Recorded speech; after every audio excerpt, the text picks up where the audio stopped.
Shalom, perkenalkan nama saya Rolof John Rasera dari Prodi Musik 2021. Di kesempatan kali ini saya mau membahas beberapa materi Facing the Giant. Facing the Giant adalah sebuah film drama Kristen dari Amerika Serikat pada tahun 2006. Alex Kendrick adalah sutradara sekaligus pemeran utama. Pemeran pendukung dalam film ini meliputi para sukarelawan dari Sherwood Baptist Church, dan film ini adalah film kedua yang diproduksi oleh Sherwood Pictures, dan syuting film dilakukan di Albany, Georgia. Film ini menceritakan tentang petualangan tim sepak bola Amerika pada suatu sekolah menengah atas dari sudut pandang orang Kristen. Grant Taylor adalah seorang kepala pelatih sepak bola pada Shiloh Christian Academy yang telah bekerja sama selama 6 tahun, namun belum bisa membuahkan hasil yang positif. Timnya selalu kalah saat bertanding. Grant Taylor sangat sedih karena segala sesuatunya terjadi di saat yang bersamaan. Mobil yang ia miliki seringkali mogok, rumah yang ia tempati sederhana, ia mengetahui bahwa posisi dalam pekerjaannya akan digunakan oleh sahabatnya sendiri, dan juga keinginan sang istri menginginkan untuk mempunyai anak setelah pernikahan mereka 4 tahun. Setelah bertanya pada dokter, ternyata masalahnya ada pada dirinya. Disitulah dalam waktu tertekan, Grant Taylor tidak kecewa pada Tuhan, namun malah mendekatkan diri pada Tuhan dan menyerahkan hidupnya ke dalam tangan Tuhan. Dan akhirnya Grant Taylor menciptakan filsafat pelatihan baru dan memilih untuk memuliakan Allah. Apapun hasilnya, pada saat itu juga ia membimbing dan menghimbau seluruh pemainnya untuk menyerahkan upaya pada Allah. Sejak itu, para pemain memiliki iman, percaya pada Tuhan. Eagles sejak saat itu yang hanya kalah 1 kali dan terus maju dari kick off sampai final negara bagian Giants. Saat itu Eagles menghadapi juara negara bagian bertahan 3 kali, yaitu Richardland Giants. Eagles hanya memiliki kesempatan sepertiga pemain dari Giants jumlahnya, yakni Eagles dengan 32 pemain dan Giants 85 pemain. Sungguh perbandingan yang cukup jauh. Pertarungan sangat sengit sampai pada akhir pertandingan Giants sudah optimis menang karena memiliki skor yang lebih besar dari Eagles. Namun kuasa Tuhan terjadi pada sisa waktu terakhir. Eagles dapat memenangkan pertandingan berkat tendangan field goal dari jarak 51 yard oleh pemain cadangan backup kiper yang belum pernah menendang lebih dari 35 yard sebelumnya, yaitu David. Kebahagiaan belum selesai.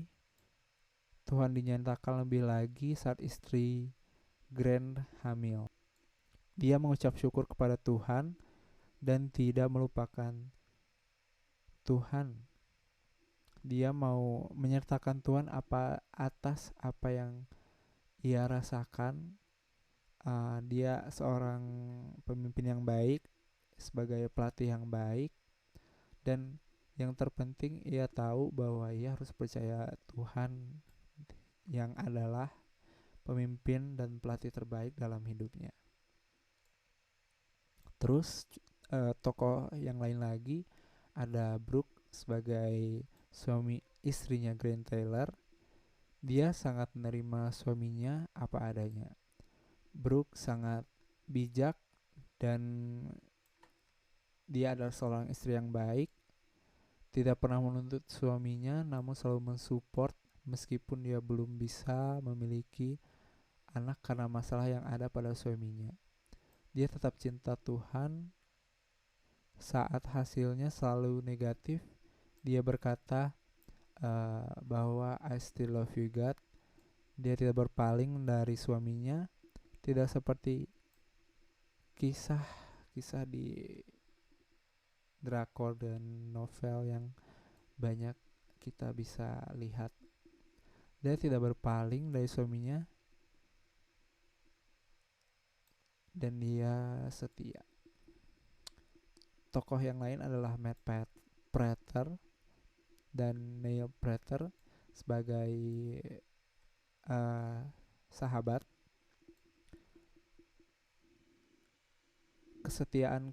Kesetia kawanan mereka ada di saat Grant di atas maupun di bawah. Saat ditawari untuk menggantikan Grant, dia menolak karena tahu perasaan sahabatnya dan tetap berada di pihak Grant. Jadi kita tahu bahwa lagu You Got a Friend in Me itu bisa dicontoh dari film yang ini, Facing the Giant. David Childers, walaupun dia insecure karena banyak yang berkata dia kecil, lemah, kurus, pendek, namun dia adalah anak yang sangat baik. Walaupun ayahnya memiliki keterbatasan, ia tetap bangga dan bersyukur. Dia memperlakukan ayahnya dengan baik, anak yang penurut dan mau menyerahkan diri kepada Tuhan. Ia mau melakukan yang terbaik dan pantang menyerah. Di sini kita dapat melihat melalui tokoh David, ini bisa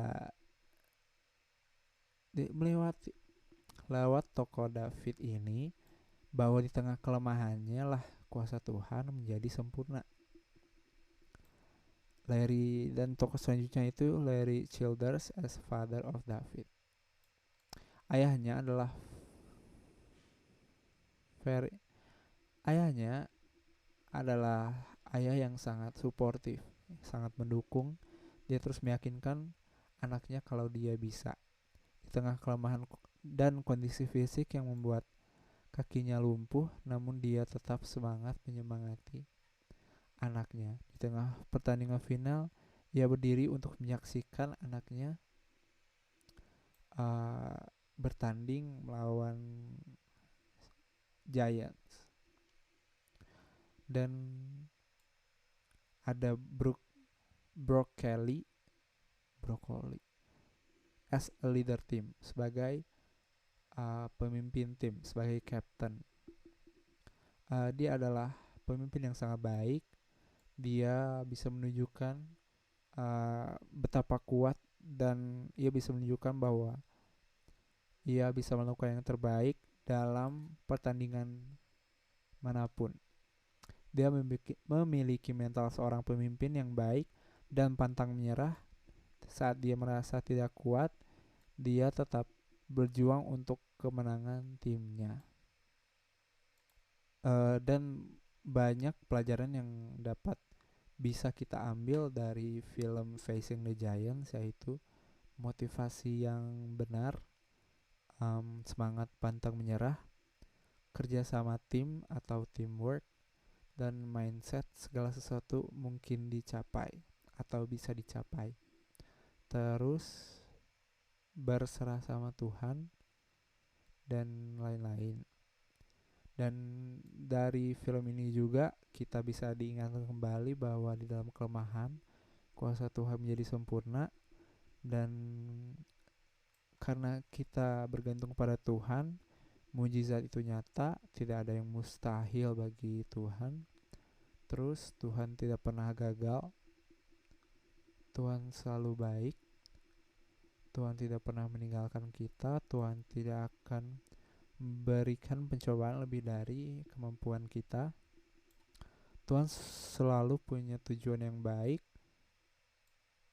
dalam pencobaan yang Tuhan izinkan terjadi dalam hidup kita, supaya kita lebih dekat sama Tuhan dan ingin membentuk kita to be menjadi orang yang lebih baik.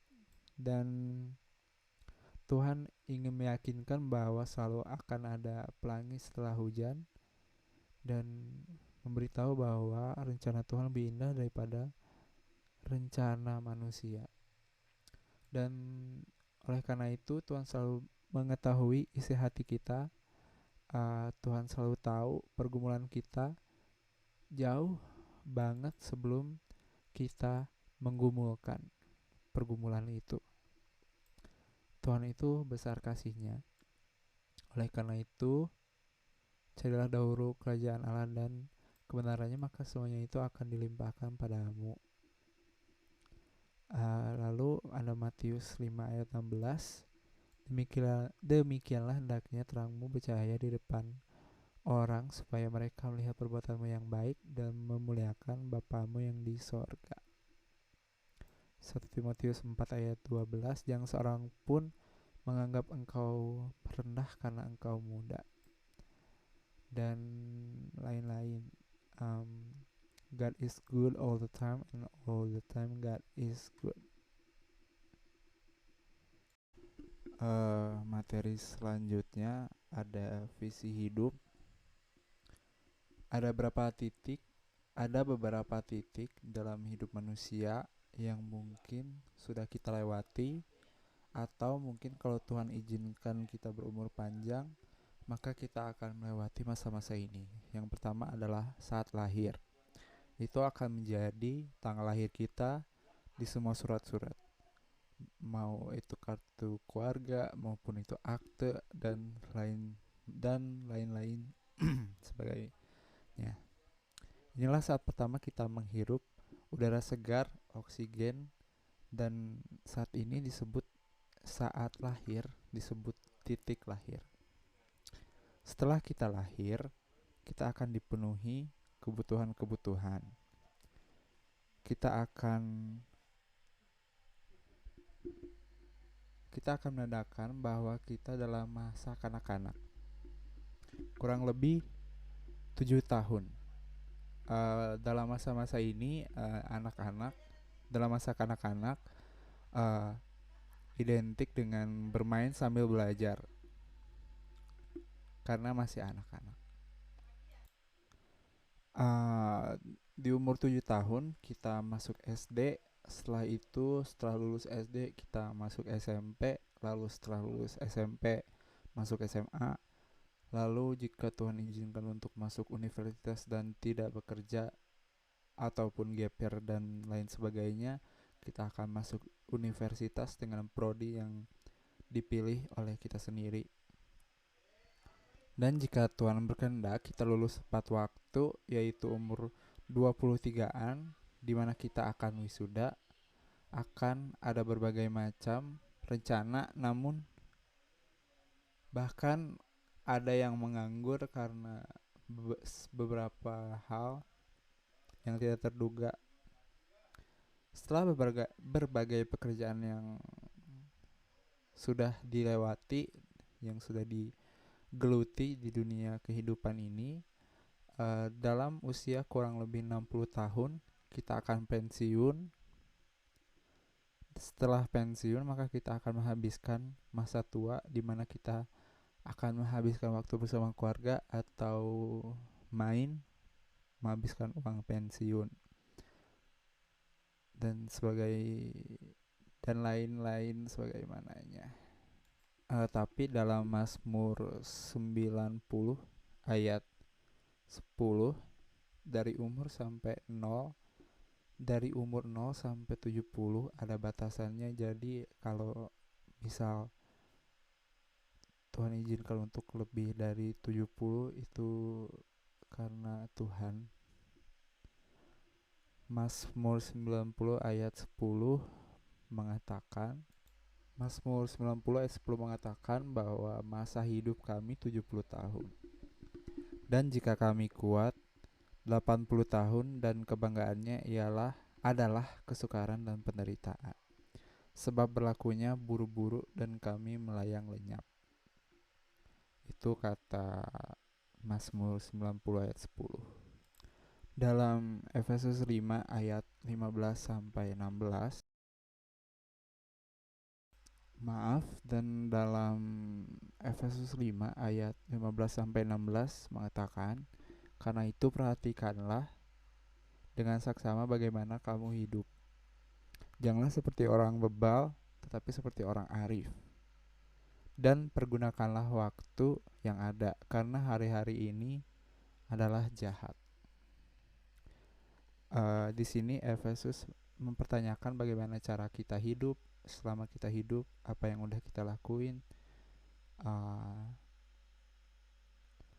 Kita harus memperhatikan dengan saksama, memperhatikan apa yang kita lakukan, terus fokus dan menaruh perhatian pada apa yang kita lakukan.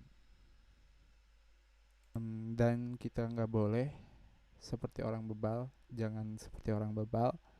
Setiap orang diberi waktu yang sama, dan jika usianya sama dan terakumulasi 80 tahun, maka semuanya sama dan hari-hari ini adalah jahat. Maksudnya dari jahat adalah kita mudah tertarik, kita mudah terganggu dan tergoda untuk melakukan hal selain hal yang kita sudah fokuskan. Bagaimana kita teralihkan dari perhatian awal kita, maka seringkali dalam hidup ketika kita mencemplungkan diri kita dalam dunia, maka kita kehilangan fokus. Dan setelah 80 tahun, apa arti kita? Dalam Yakobus 4 ayat 14b. Yakobus 4 ayat 14b. Yakobus 4 ayat 14. Sedang kamu tidak tahu apa yang akan terjadi besok. Apakah arti hidupmu? Hidupmu itu sama seperti uap yang sebentar saja kelihatan, lalu lenyap. Hidup kita seperti uap yang sebentar saja terlihat, habis itu hilang. Lalu apa tujuan hidup kita? Pada dasarnya, kita diciptakan Allah dengan desain dari Allah sendiri. Dan dalam proses tersebut, Allah juga menanamkan tujuan pada manusia. Tujuan Allah menciptakan manusia diantaranya untuk diciptakan untuk kekekalan. Terdapat dalam Pengkhotbah 3 ayat 11 yang berbunyi, Ia membuat segala sesuatu indah pada waktunya, bahkan Ia memberi kekekalan dalam hati mereka. Tetapi manusia tidak dapat menyelami pekerjaan yang dilakukan Allah dari awal sampai akhir. Dan yang lainnya adalah Tuhan memberikan kekekalan pada hati kita. Kekekalan itu bisa jadi neraka atau surga. Dan yang terakhir, tujuan Allah menciptakan manusia itu adalah hidup dalam terang kekekalannya Allah. Namun bagaimana sih kita mengetahui dan menemukan tujuan hidup kita? Kita dapat menemukan identitas dan tujuan kita melalui hubungan dengan Tuhan. Dan Allah telah memikirkan kita sebelum jauh kita memikirkannya. Tujuan hidup kita sesuai dengan tujuan yang lebih besar. Dan Tuhan pun meyakinkan bahwa kita dibuat bukan dari sebuah kecelakaan. Kita bukan sebuah hal yang tidak sengaja terjadi, namun Tuhan sudah memikirkan kita jauh sebelum kita ada. Tuhan juga sudah menjadikan suatu maksud, yaitu tujuan kita. Dan Tuhan sudah menciptakan alam semesta karena Ia adalah Tuhan atas kasih juga setiap kekurangan dalam diri kita, kalau kita berserah sama Tuhan, maka kuasa Tuhan jadi nyata gitu. Em, dan apakah yang menggerakkan kehidupan manusia? Rasa bersalah, kebencian dan kemarahan, ketakutan, materialisme, kebutuhan untuk diterima, uh, validasi. Dan jika kita mempunyai tujuan, maka ada manfaatnya, yaitu memberi arti, menyederhanakan kehidupan, karena kita tahu apa yang kita harus lakukan dan harus capai, sehingga kita fokus dan mendapat motivasi kehidupan dan menyiapkan diri untuk menghadapi kekekalan. Apapun yang akan kita terima nanti, kita akan bisa menerimanya.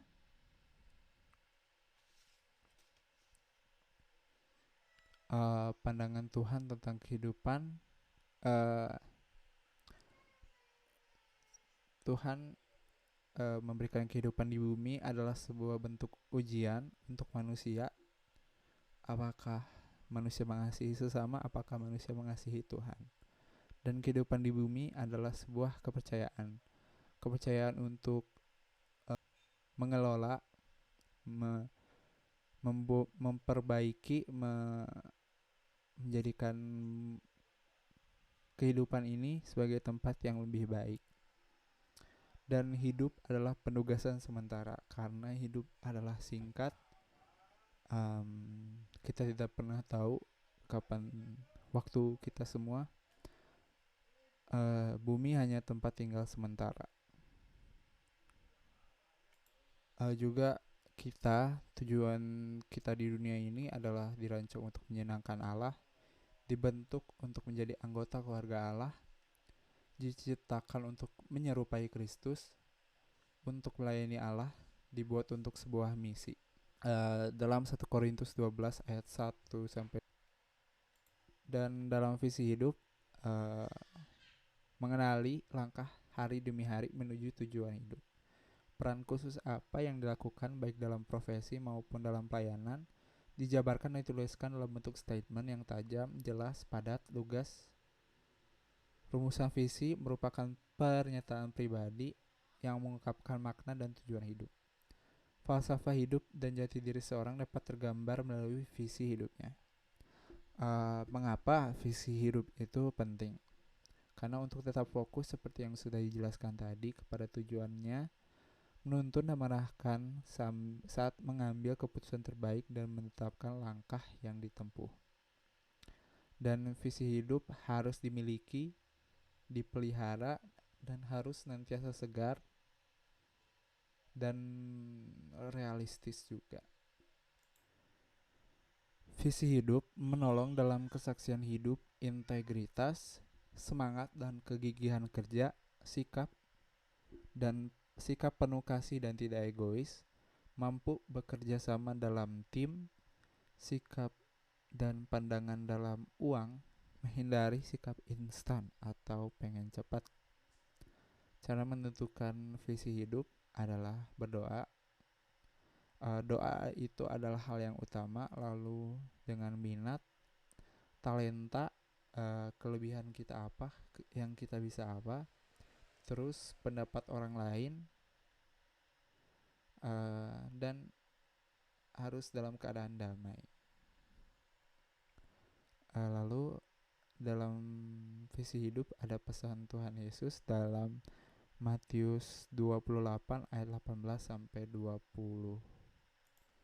Matius 28 ayat 18 sampai 20. Yesus mendekati mereka dan berkata, "Kepadaku telah diberikan segala kuasa di surga dan di bumi. Karena itu pergilah, jadikanlah semua bangsa muridku dan baptislah mereka dalam nama Bapa dan Anak dan Roh Kudus. Dan ajarlah mereka melakukan segala sesuatu yang telah kuperintahkan kepadamu, dan ketahuilah Aku menyertai kamu senantiasa sampai kepada akhir zaman.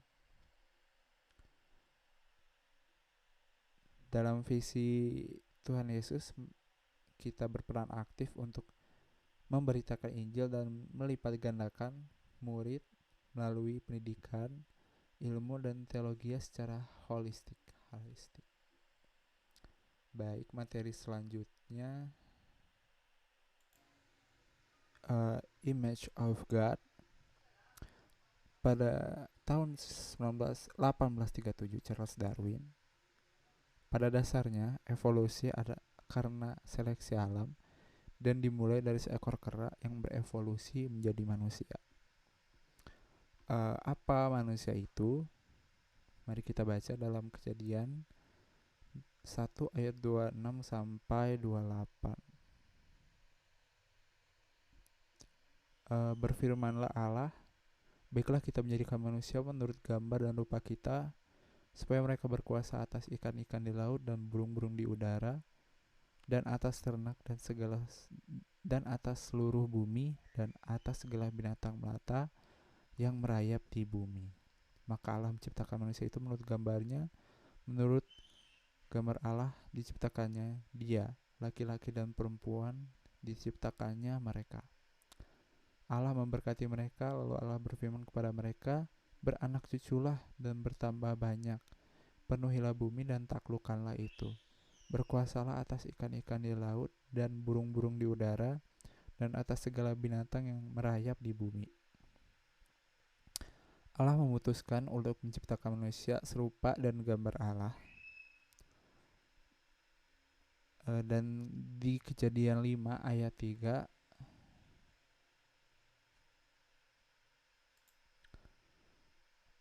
setelah Adam hidup 130 tahun, ia memperanakan seorang laki-laki menurut rupa dan gambarnya, lalu memberikan nama Set kepadanya. Konsep keserupaan dan kesegambaran itu seperti anak dan orang tua.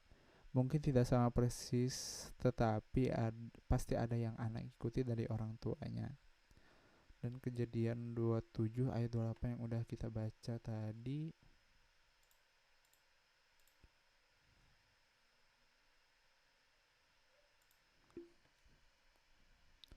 maka Allah menciptakan manusia itu menurut gambarnya, menurut gambar Allah diciptakannya dia, laki-laki dan perempuan diciptakannya mereka. Allah memberkati mereka, lalu Allah berfirman kepada mereka, beranak cuculah dan bertambah banyak. Penuhilah bumi dan taklukkanlah itu, berkuasalah atas ikan-ikan di laut dan burung-burung di udara, dan atas segala binatang yang merayap di bumi. Jika manusia diciptakan dalam gambar Allah, maka kita juga diciptakan menurut Tritunggal itu. Tiga tunggal itu. Bagaimana seorang manusia menjadi makhluk hidup? Kita menjadi makhluk hidup dari rencana Allah, membentuk manusia dari debu dan tanah dan menghembuskan nafas kehidupan, lalu manusia hidup. Dan sifat apa aja sifat Allah yang juga kita miliki? Kita dapat berpikir. Kita mengambil contoh dari Yesaya 55 ayat 8 sampai 9. Yesaya 55 ayat 8 sampai 9. Demikianlah firman Tuhan Allah yang menghimpun orang-orang Israel yang terbuang. Aku akan menghimpunkan orang kepadanya lagi sebagai tambahan kepada orang-orangnya yang telah terhimpun. Hai segala binatang di padang, hai segala binatang di hutan, datanglah untuk makan. Dan yang lain, kita dapat berkomunikasi, kita juga bisa menciptakan alat-alat, kita bisa mengapresiasi semua keindahan yang kita lihat, kita bisa bergerak dalam roh, kita mempunyai sifat yang bisa mengevaluasi dan menilai, kita bisa mengasihi.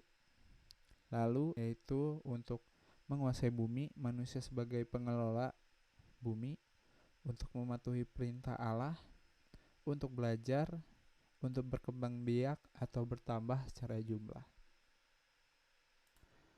Ciri khas manusia: intelijen, memahami berbagai bahasa, memiliki kreativitas, kesadaran moral, dan emosional.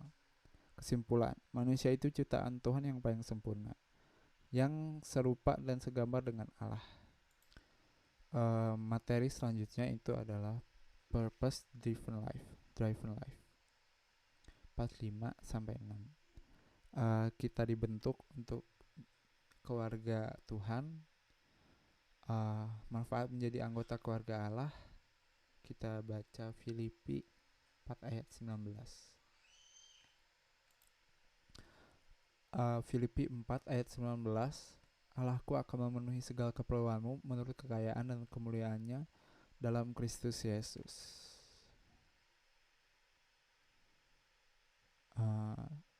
Allah akan mencukupkan kebutuhan kita dan kita akan mendapat warisan dari Allah. Apakah yang ada dalam warisan yang akan Allah berikan? Kita akan bersama dengan Tuhan selama-lamanya. Kita akan diubah untuk menjadi seperti Kristus, dibebaskan dari segala sakit, kematian dan penderitaan, diberikan upah dan menerima bagian kemuliaan Kristus. Baptisan mengidentifikasikan diri dengan keluarga Allah, supaya ada tanda kontrak itu. Dan hidup adalah kasih, karena Allah adalah kasih. Prioritas dalam kehidupan. Hidup tanpa kasih tidak berharga. Dalam Matius 22 ayat 37 sampai 39. Kasih akan kekal selamanya. Kita akan dievaluasi berdasarkan kasih yang kita berikan kepada siapapun itu, kepada setiap makhluk hidup yang ada di bumi. Ekspresi yang terbaik adalah waktu.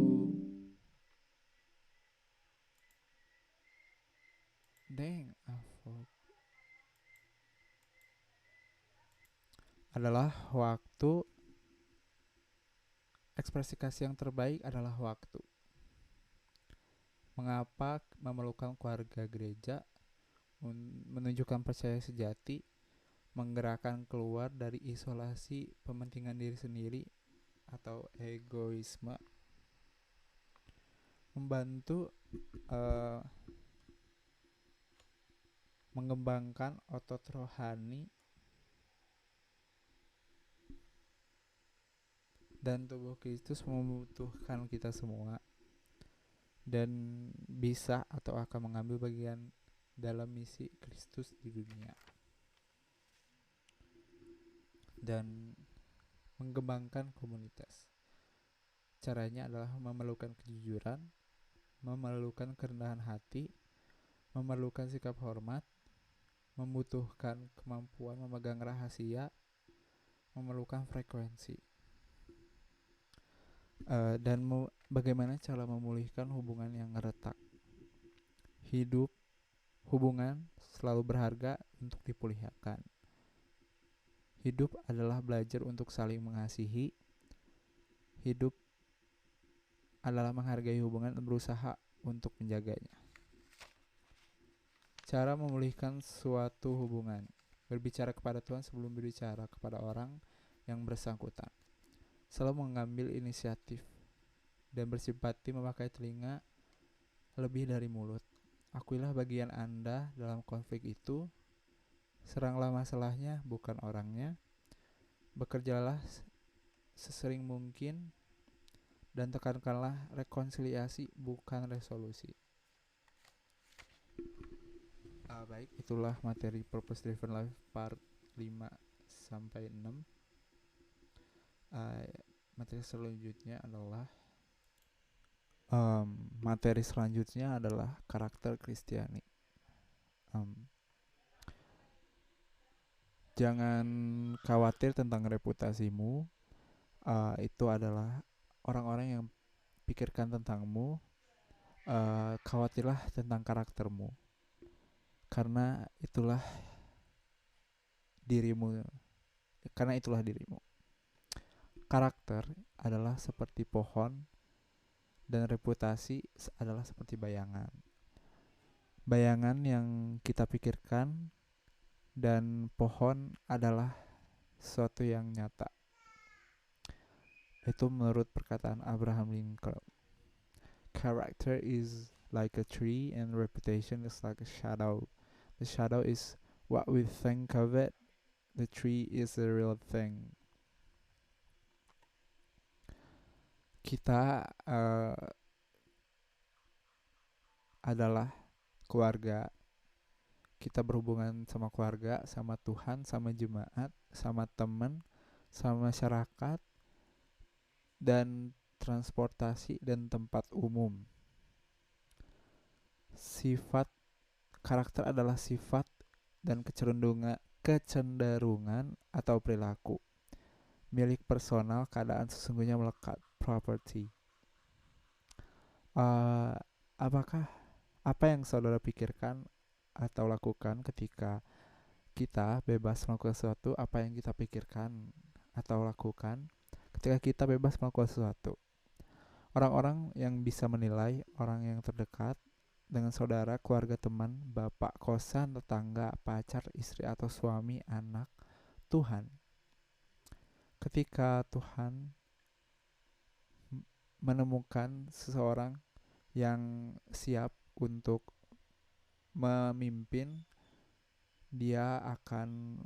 Tuhan akan menggunakan dan memakai orang tersebut sampai batasnya.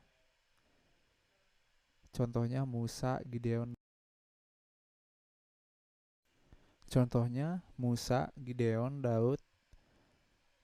Daud, Tuhan melihat hati Daud.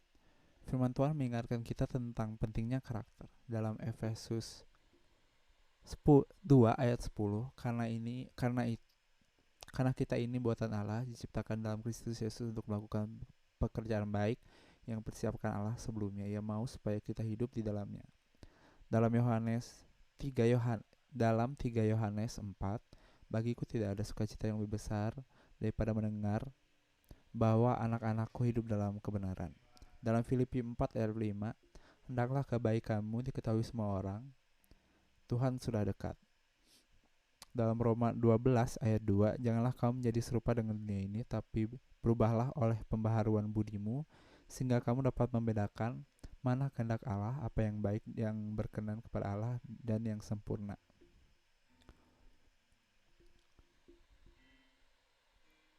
Yang dirasakan orang lain dan apa yang akan mereka tanggapi kalau kamu menanyakan diriku tentang apa yang udah Tuhan katakan, mungkin aku hanya bisa memberitahu sedikit. Tapi kalau kamu menanyakan Tuhan kepadaku, aku akan bisa memberitahu banyak banget. Anak sekolah minggu di depan pintu, sifat orang terdekat, dan pensil. Yang membentuk karakter seseorang eksternal, teman, keluarga, guru sekolah minggu, pendeta, komsel, abang atau kakak PA, dan idola. Internal, cara pandang atau mindset. Tujuan hidup orang Kristen menjadi serupa dengan Kristus. Salah satu karakter yang mestinya terlihat adalah kerendahan hati dan integritas.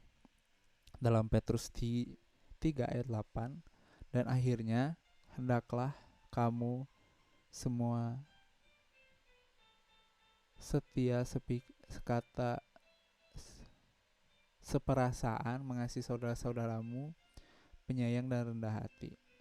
1 Petrus 5 ayat 5. Demikianlah juga, hai orang-orang muda, tunduklah kepada orang-orang yang tua, dan kamu semua rendahkanlah dirimu semua terhadap yang lain. Sebab Allah menentang orang yang congkak, tetapi mengasihi orang yang rendah hati. Kebesaran seseorang terlihat dari karakter dan hatinya.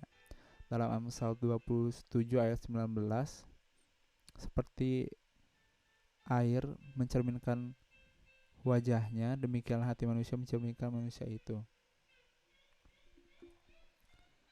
Membangun karakter Kristiani sering dibutuhkan keberanian karena harus berani tampil beda, berani bayar harga, karena kita diutus ke dunia yang memiliki ukuran keberhasilan materi. Kedua, berserah kepada kedaulatan Allah.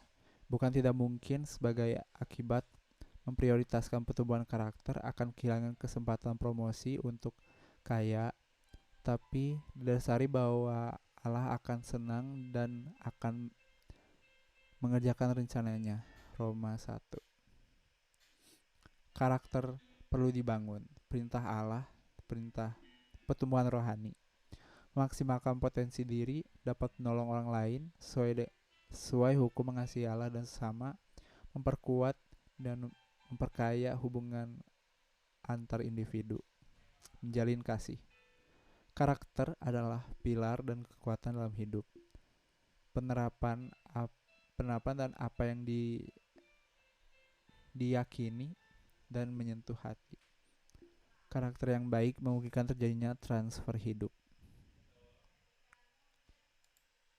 Materi selanjutnya itu adalah buah roh.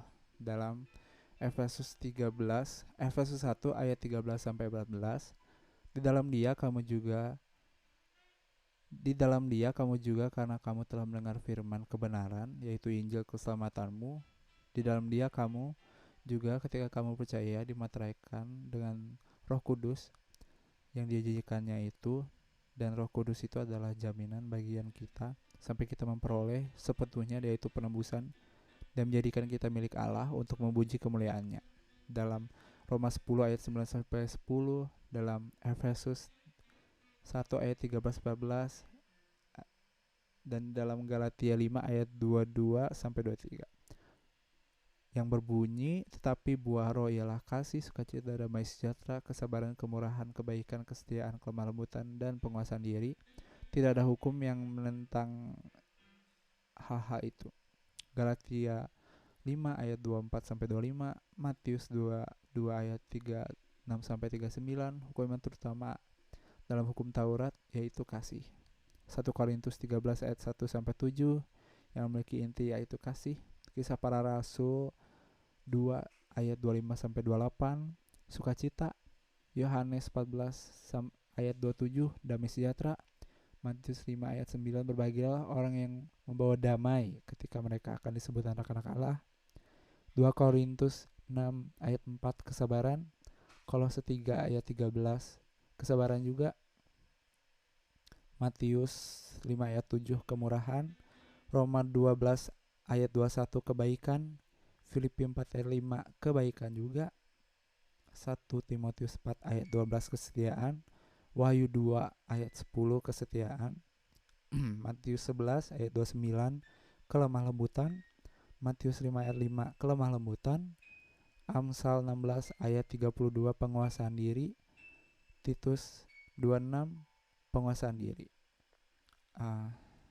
Dan materi selanjutnya adalah amanat agung. Dalam amanat agung, kasih yang menjadi dasar. Dan ada juga upah dosa yang itu adalah maut. Dosa akan membawa kebinasaan, tetapi kasih Allah membawa manusia yang seharusnya binasa tidak akan binasa, melainkan beroleh hidup yang kekal. Hidup yang kekal dapat diperoleh oleh karena kepercayaan. Kata kuncinya adalah percaya dan mengaku. Percaya dalam hati, maka kita akan diselamatkan. Percaya dalam hati dan mengaku dalam mulut. Dan percaya adalah satu-satunya jalan, karena Yesus adalah satu-satunya jalan keselamatan. Dan kita juga harus mengetahui status kita, bahwa kita seorang anak Allah. Dan sebagai seorang anak Allah, kita harus menjadi saksinya Tuhan dan mengajarkan orang lain apa yang Tuhan mau. Dan bagaimana kita mengikuti perintah-perintah ini, yaitu dengan menjadikan murid, membaptis mereka, mengajar mereka dengan kasih. Teladan tokoh Rasul Paulus, David Livingstone, R.A. Jeffrey, Dr. Il Nomansen. Nilai-nilai dan prinsip yaitu integritas, bertanggung jawab, transparansi, melayani kerendahan hati. Kita adalah anak Allah yang sangat dikasihi. Karena dari penjelasan tadi saya jadi paham apa tugas kita sebagai anak Allah. Uh, Barusan adalah beberapa penjelasan, pembahasan yang sudah saya bahas. Kiranya Tuhan menolong kita semua dan terutama saya juga dalam untuk menjadi pribadi yang lebih baik, dan kiranya nama Tuhan yang didoakan. Terima kasih buat kesempatannya. Kiranya Tuhan Yesus memberkati.